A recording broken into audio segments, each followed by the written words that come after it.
یہ کہ عام شکایت یہ ہے کہ مذہبی لوگ معاملات میں اچھے نہیں ہوتے.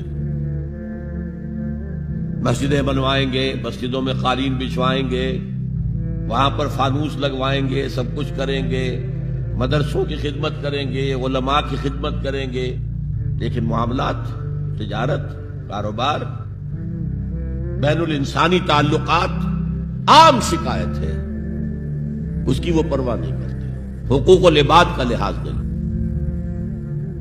تو حضور نے ایک مرتبہ پوچھا صحابہ سے اتدرون من المفلس، تم جانتے ہو مفلس کون ہوتا؟ صحابہ نے جواب دیا المفلس عندنا من لا درہم لہ ولا دینار. حضور ہم اس شخص کو مفلس سمجھتے ہیں جس کے پاس درہم و دینار نہیں ہے. ہم کہیں گے روپیہ پیسہ نہیں ہے.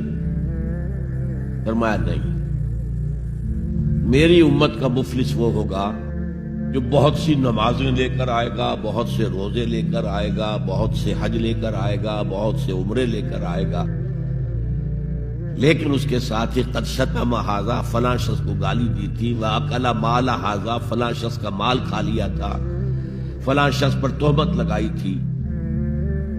اب وہ سارے دعوے دار آ جائیں گے اللہ اس نے میرے ساتھ یہ کیا.